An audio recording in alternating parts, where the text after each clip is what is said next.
I developed a love for sports early on. My father was a baseball and football coach, so as a little girl, he was taking us on the bus to his games. And basketball came later. My mom got us into t-ball, into soccer, and into basketball, and I just fell in love with basketball. There were not a lot of girls. I grew up in a really small town, so I played on the boys' teams, and I was one of 2 girls that would play on a traveling boys basketball team in the small town that I lived in. And we were the tallest, so we were the starters, and from there, I just loved basketball. We had a hoop. I shot all the time. Always got on other teams throughout the small town that I lived in. So it was really fast and furious, actually. I did face some issues based on my gender. I spoke about, or when I was in, I think 6th grade I was on an all-boys team, and we had some local basketball tournaments that we were going to. And the folks who were running the tournaments didn't want to allow our team to come play because we were the only 2 girls on all of the teams, and they wanted to exclude us. They said that girls were not allowed to play. So fortunately, my teammates, we're 6th grade making big decisions. Our parents are upset. We're in the Wenatchee world. We blew up, to a bigger scene than what it was in just our small town, and our team voted to not go and participate because they didn't have 2 teammates that were allowed to play. So it wasn't then until I never really thought about the fact that I'm a girl and I'm playing on boys' teams and that would matter. And so it was there that, that concept became a reality. And the other great thing about it is just to see my male teammates stand up for us. So it was pretty powerful. We didn't watch a lot of TV, but at random I would often catch some of the NC2A women's basketball games.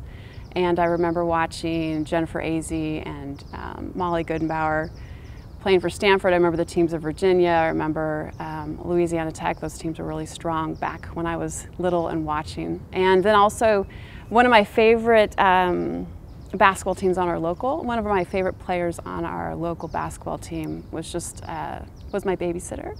So we would go to her games, and we always wanted to be out there and help. At halftime we'd get to shoot. So I think just watching women being strong and physical and working hard and together, when I started to see those role models getting off of those just boy teams and being one of the only few girls, I started to see an opportunity that maybe that's something I could do someday.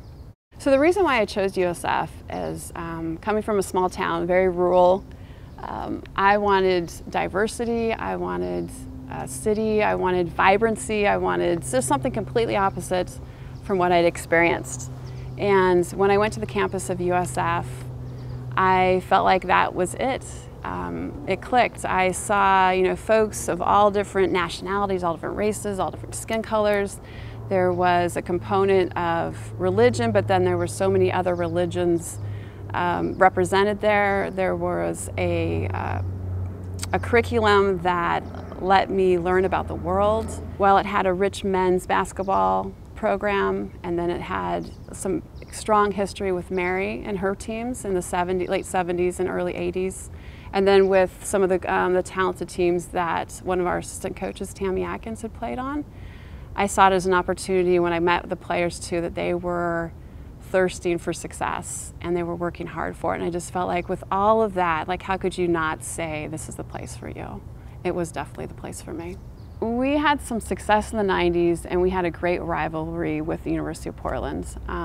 That's, I think, actually helped elevate the entire conference. University of Portland, I think the year prior to us becoming, battling with them basically for the conference title and for the WCC championship, had an amazing team to begin with, and we were basically surprising people that first year in, I think it was 94, 95. And then, and we did it with 6 or 7 players, and we didn't have full scholarship, so that's the other thing too, as we started to garner success. I was remembering back then too, like in our freshman year, we had just 1 set of practice gear. So it was like orange and black. Those weren't even our school colors. I feel like we were pumpkins. Anyway, so then once we had that level of success, the next year things really started to change. In the gear that we got, the sponsors that we had, the way that we traveled, and those are things that really don't necessarily impact the way that you play, but it started to really create and put, I think, our program as a whole within our university in the forefront. When we did make it to the Sweet 16, I think the other part of it too is a lot of folks had never even really heard of USF. A lot of times they think, oh, University of South Florida. No, it's USF, University of San Francisco. And I think that actually helped us where you aren't really a known, and so our preparation for each game was still the same. Our focus was still to win. We really didn't look at it like we're playing Duke on Duke's floor. That's scary. No, we looked at it, we're playing Duke and we're going to beat them. I mean, I think, and then playing the University of Florida before that. And the cool thing I would have to say is once we did get to the Sweet 16, at the end of the year we were ranked, by the folks who ranked. We really did end up 16th in the country ranked, and before we were never even the top 25 for a vote. So just to get that recognition, and then in addition to that, to be the University of Florida's motivation the next year, never to have that happen again, to not let some smaller school, so to be in someone's thought like that, I mean, it's pretty powerful to think that the impact that we had, not just for ourselves or for our conference, but on the impact that we had, on women's basketball in general. We were the Cinderella team, and I would happily take that again.